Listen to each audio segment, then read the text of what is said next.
Hello, Watem here, and welcome back to some more Umineko When Seagulls Cry. I remember I had some thoughts since last time, but I can't remember what they were. So yeah. I also did struggle with trying to find thumbnails for the previous part. So I just mashed them all together.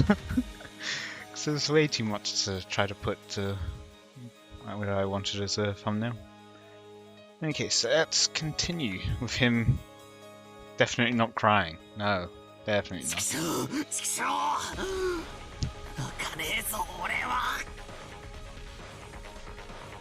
Battler suddenly yelled. His tears were still dripping down, but as though scolding himself for being a sissy, he slapped his face hard several times with both hands.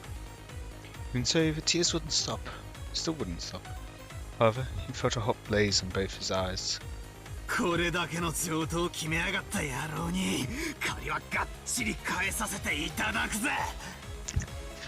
that's what they're trying to do to you.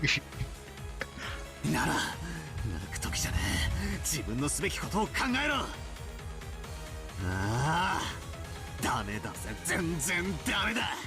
feel like this is new.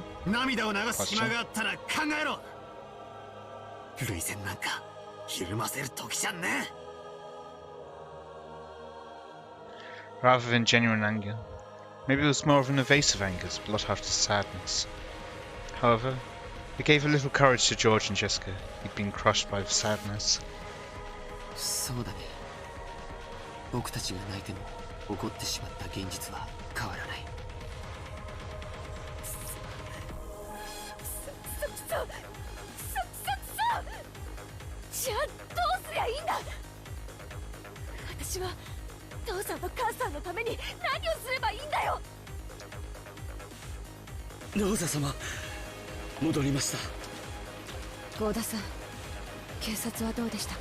And the lines have been cut. それが電話が故障のようでして、非常用の無線機も試してはみたのですが、その天候のせいでしょうか、こちらも通じず。なんですって。じゃあ警察に連絡がつかないということなの？あいつだ。あいつが電話線とかに細工して警察に電話ができないようにしたんだ。 When she heard that the phone lines had broken down, Jessica immediately decided that it was the work of that mysterious guest. Her eyes were bright red after so much crying, and they began to grow even redder with rage.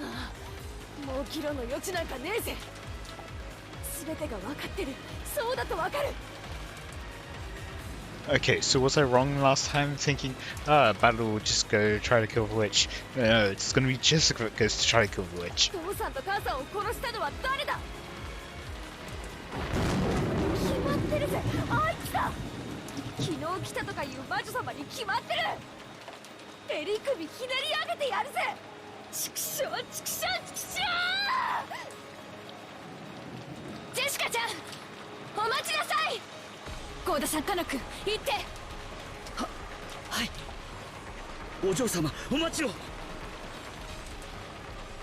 Covering her uncontrollable sadness of anger, Jessica ran outside, torn apart by emotion.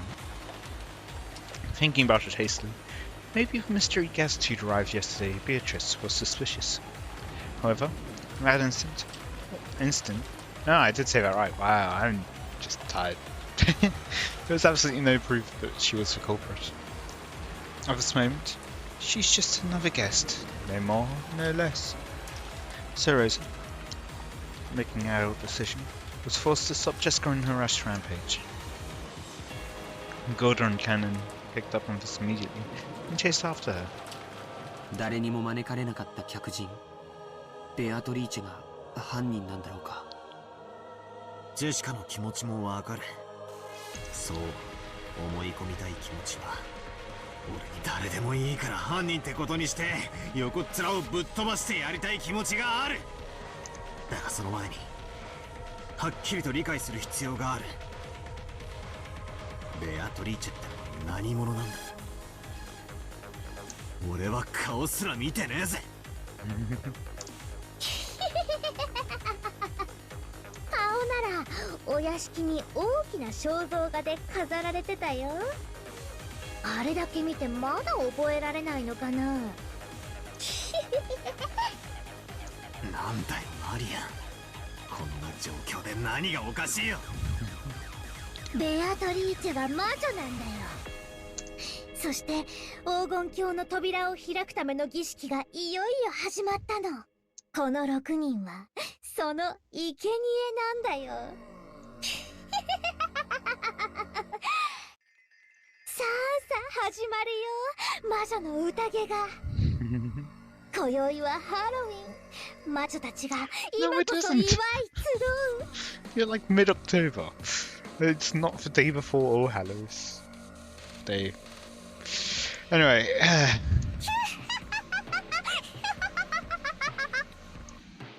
マリア、その気持ち悪い声で笑うのをやめなさいっていつも言ってるでしょ。 the crisp sound of Rosa slapping Maria's cheek echoed through the high-ceilinged chapel.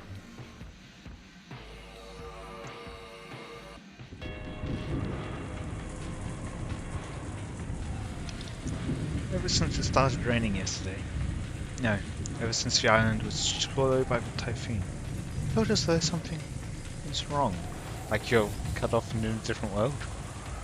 It was bright and sunny when I arrived in the consumer, but since I'd gotten up early and was sleeping, I took a nap. When I woke up, it had already started raining, and ever since that time, suddenly, a mysterious visitor calling herself the Golden Witch Beatrice arrived, and it felt like I was sinking bit by bit into a bizarre world. What the heck happened while I was napping? Am I supposed to leave this island or sealed off inside a different world where common sense doesn't apply? And why are you repeating that? You said that in the first episode, so maybe this battler doesn't have memories of the previous time either? Who is this person called Beatrice? Some unknown person trying to involve themselves with the inheritance problem, just like our parents were freaking out about at dinner last night? Or is the culprit this witch from the Legend of the Gold, just like Maria said? Even if we set Jessica's temper aside, given the circumstances, it's probably safe to say that this visitor person is the most suspicious. But we mustn't make up our minds based on that alone. Ah, it's useless, it's all useless. I smacked my face with both hands again, cooling off my brains before they overloaded. Even though it might have been a wasted effort. これはおじい様の封筒。 On a tray piled up of sweets that decorated the table, George Haneke found a Western envelope that had the Ushamiya family crest done on it in a gold leaf. And it was unopened. ってことは、それは俺たち宛てってことじゃねえのか。親父たちが読んだものだったなら開封されてるはずだぜ。その推理は正解のようだよ。書いてある。残されし者たちへって書いてあるよ。 Those who remain will tear the two apart. それは犯人が残した手紙なの。中身は。兄貴、開けようぜ。 After nodding silently, George Haneke broke the seal. A folded letter came out. 読むよ。六軒島へようこそ。後ろ宮家の皆様方。私は金蔵様にお仕えしております当家顧問錬金術師のベアトリーチェと申します。 That letter really was a joke. Miss Beatrice, who called herself a family alchemist, had announced that she was collecting the gold she'd lent Grandfather, along with interest. And that interest was everything Grandfather had created. Since this tragedy was right before our eyes as this paragraph was being read aloud, it clearly wasn't referring just to the wealth that Grandfather had built up. It was literal. Everything that Grandfather had created. In other words, all of Grandfather's descendants were included in the interest. But why are the spouses of the descendants included then, huh? ふざけやがって。なんてめちゃくちゃな契約だ。黄金の利子は命だってのかよ。そんなのまるで悪魔の契約じゃねえかよ。 We are looking for a devil's proof. それで魔女気取りってわけか。笑わせやがるぜ。特別条項。ただし隠された契約の黄金を暴いた者が現れた時、ベアトリーチェはこの権利を全て永遠に放棄しなければならない。黄金の隠し場所についてはすでに金蔵様が私の肖像画の下に碑文にて公示されております。つまりこういうことだね。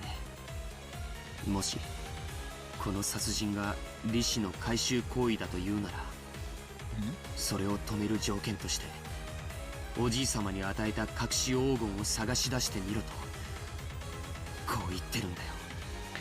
I could see this being... I don't think this is the case, but I could see this being someone trying to get them to find the gold. Like, killing them to pressure them into finding gold so they can get the gold for themselves. I don't think that's the case, but I could see it. そしてその秘密は例の肖像画の碑文に隠されているとも言ってる。つまりこいつは魔女様の挑戦状ってわけか。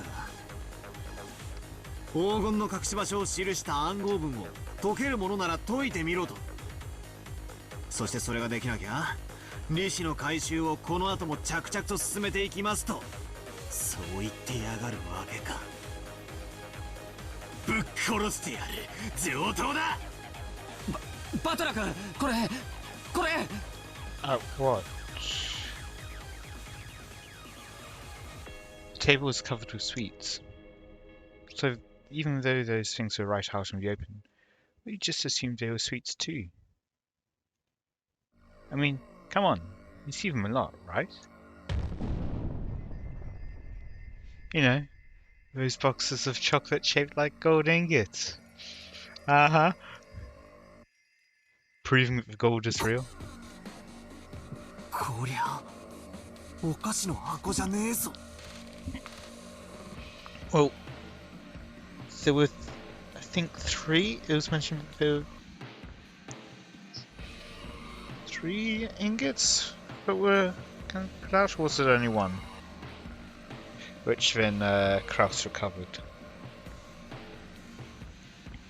I was going to say it might be that there goes the idea that they're trying to get the gold because it would seem like they already have the location of the gold and they took this 1 ingot from it. But it might be that they were able to get the other gold bars from them off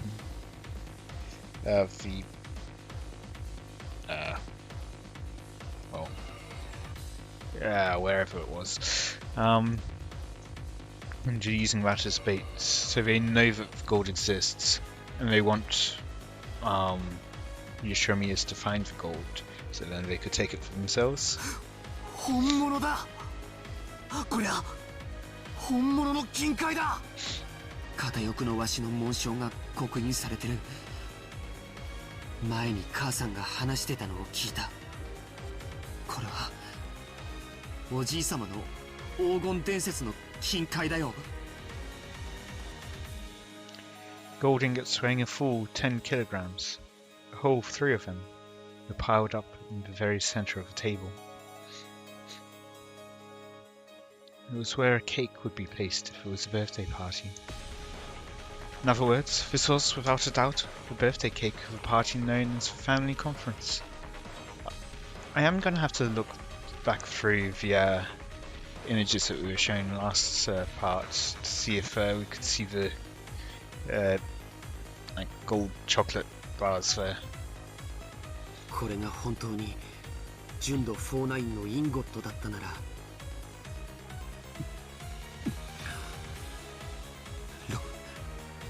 6000万円くらいの価値はある。 Very difficult to sell by. バカ野郎！安すぎる！俺たちの親が6人も殺されて、そこに積まれた黄金がたったの6000万円だと。 Just a measly, $600,000 roughly. The exchange rate's changed, so I don't remember what it is at the moment. バカにするんじゃね I guess more importantly, I don't know what it would have been 40 years ago.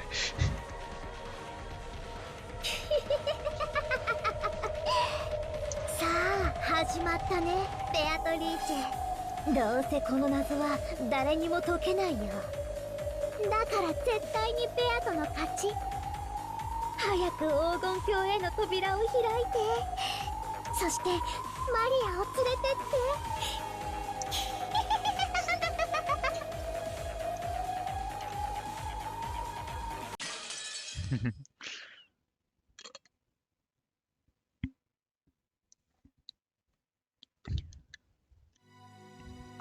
Jessica and Cannon. Requiem. お嬢様、どうか気をお静めください。 Oh. So it does say that the second night is be those who are close, and of course everyone's thinking it will be, well, they're thinking it will be Shannon and George, and even Shannon's thinking that it'll be her and George, unless Cannon does something right here, and then it might be Cannon and Jessica next. 誰が犯人かはまだ分かりませんぞ。それにベアトリーチェ様は親方様の大切な賓客です。だからなんだってんだ。本人の胸ぐらひねり上げていれば白状するに決まってるぜ。目を見ればわかるんだよ。私が見破ってやる。何が魔女だ、ベアトリーチェだ。化けの皮を剥いでやる。 Jessica never stopped moving. Gordon and Cannon chased after her, doing their best to convince her to stop, but Jessica never lent them an ear. Eventually, the witch's VIP room came into view. The VIP room was always sealed and never used. No matter what kind of guest came, Kinzo wouldn't let them in there. And yet, the servants were always made to clean this room, so that it could be used at any time. So the servants started calling this room the Witch's VIP room, after the second shapeless master. Jessica knew about this too. She couldn't forgive the arrogance of one who called herself a witch by staying in that room. The Golden Witch was just a fairy tale. Come on, a witch? To Jessica, she was nothing more or less than the murderer who had brutally killed her parents. Question her, hear her pitiful excuses, make her splutter in pain, gasp in anguish, and none of those things will happen. No matter how hard she pretends to be a witch, I'll teach her that she's just a stinking, sweaty human. As Jessica yelled with all her strength, she hit the door to the VIP room. It definitely wasn't a knock. That sound was the beating of her anger's hammer, as if she was determined to break the door down, but wasn't opened. 開けろよ、ベアトリーチェ。出てこい。聞こえてるんだろ。ここを開けろ。 There was no answer. Perhaps because this song that's currently playing is Sleep. Requiem. Jessica grabbed the doorknob without any reservations, but she felt the resistance of the lock. She turned around to look at the two servants and spoke. ここマスターキーで開くんでしょ。開けて。お嬢様、それは大変な失礼に当たります。 Although Gordon was flustered, he still tried to somehow calm Jessica's anger. After hanging his head silently for a while, Cannon pulled a master key from his jacket pocket. カノンさん、いいんですか？もしおられたなら無礼になるのは承知です。それにもしベアトリーチェ様が何の関係もないというなら、それを僕たちに釈明して納得させればいい。そうだぜ、その通りだ。借りるぜ。 Cannon knows that Beatrice is behind it, one way or another. Jessica snatched the master key from Cannon's hands and violently shoved it into the keyhole. Unless, I guess it could be that Beatrice is being framed and it's all Kinzo. Immediately there was a small sound, and she felt the lock click. Then, without asking permission, she flung the door open. Beatrice! どこだ? 出てこい! Jessica rudely stepped into the room. The witch wasn't anywhere to be seen. くそったね. イネゼ, どこ行きやがった? お姿がありませんね。 Jessica, thinking that she might be hiding somewhere inside the room, peeked behind the curtains and under the bed, but she couldn't find anyone. However, there were definitely worse times for the bed had been used. And though it was only a vague sense, the atmosphere in the room felt a little soft. It wasn't the hard atmosphere of a place normally devoid of people, like the chapel. You could definitely tell that someone had spent the night in this room. But she could not be seen. In reality, neither Jessica nor Gorda had met Beatrice. They had only been told by those who had met her that she looked like a double of the character in that portrait. So, they were doubtful about what her face really looked like. However, Cannon alone had met her.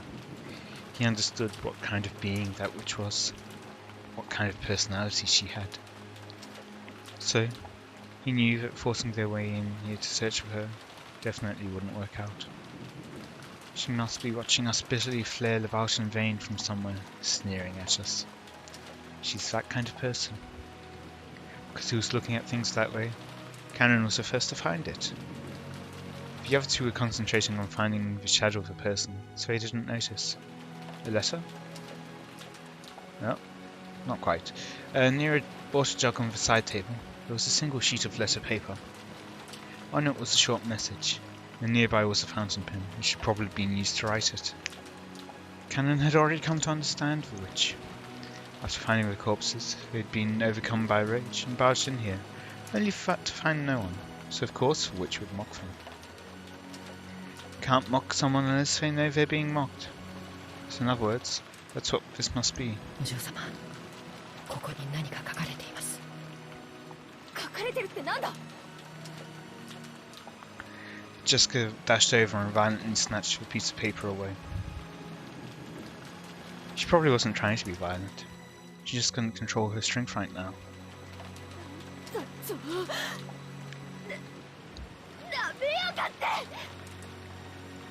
As soon as she read the message, Jessica went into a wild rage, crumpled the paper up and threw it. Was it like a confession? Maybe? It's like, yep, I did it, so what are you going to do? Then she grabbed a light stand by the bedside and violently swung it around, mercilessly hitting the walls and furniture with it. The light bulbs all shattered at once, and the fragments are scattered across the room. お嬢様、気をお沈めください。お怪我をなさいます。離せよ！畜生！畜生！出てきやがれ、ベアトリーチェ！よくも父さんと母さんを！そんなに私が怖えかよ！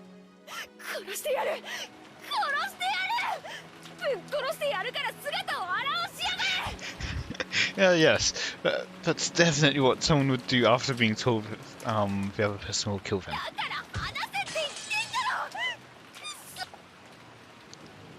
This was written on the paper.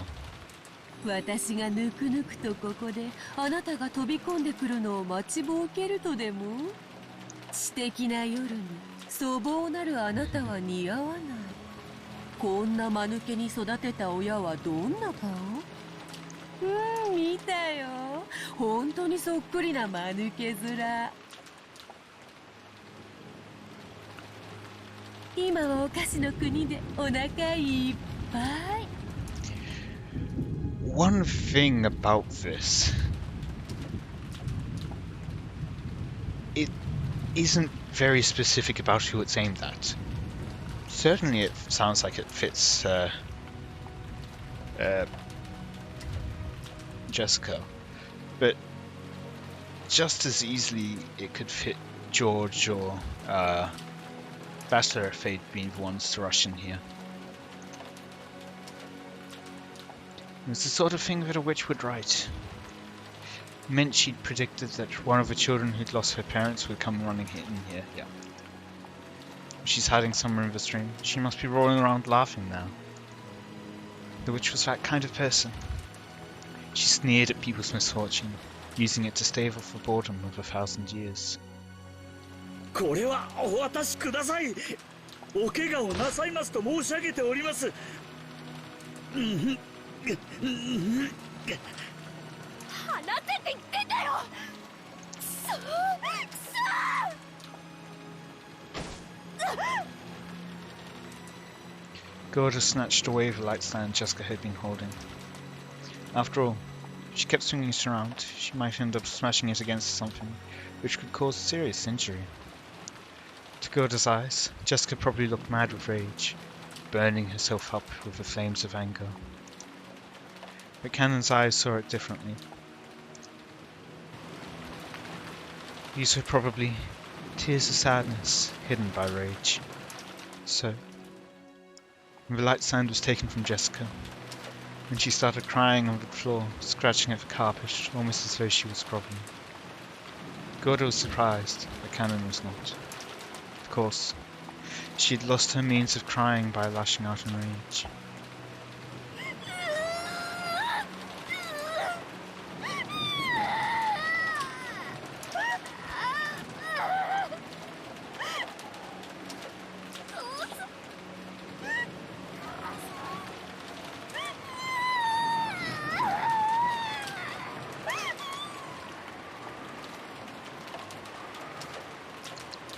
Considering that she was the daughter of Yoshiromiya head family, she was in a very shabby state. She scratched at the carpet with her fingernails, and even her feet were scratching. Jessica cried very, very hard, because if she didn't, her rage would start building up again and swallow her up. But over and over again, she remembered that humiliating message. I can only imagine what the parents who raised you to be such a moron must have looked like. なんかじゃない。父さんも母さんも頭が良かった。私なんかとは違う。本当に頭が良かった。歩けなんかじゃない。取り消せ。取り消せ。 They're right. I saw them. They look just as moronic as you. Now their bellies are full in the land of sweets.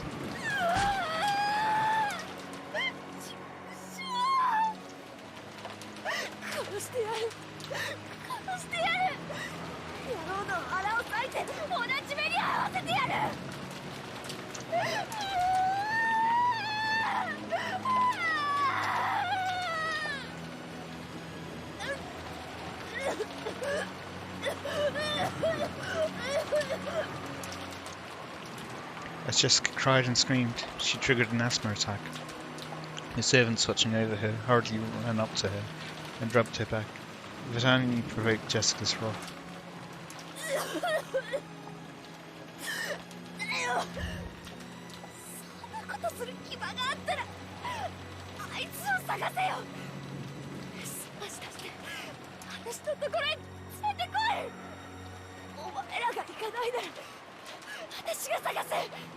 そしてこの手で殺してやる。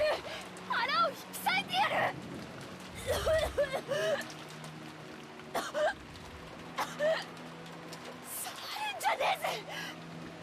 Is this going to be the second Twilight, like right here? Both remain with Tev, the two who were close apart or something like that. Yeah. Somehow with the asthma attack and trying to pull herself up, I don't know.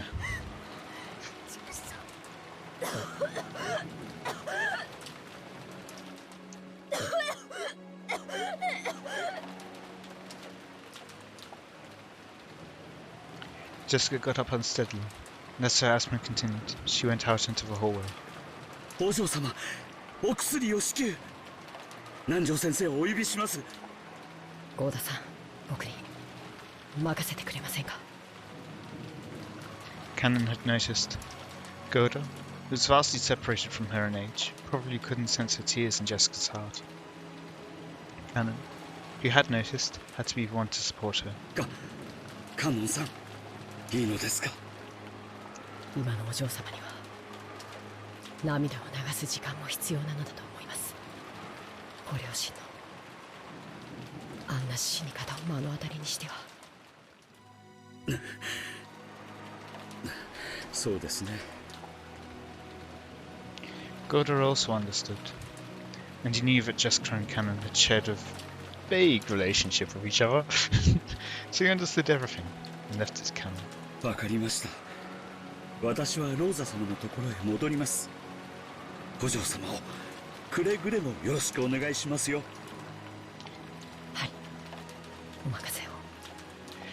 I think on that note I will end up there for today. I hope you all enjoyed. Let me know the feedback you have in the comments. I'm sure there was something else. But in any case, until next time, see ya.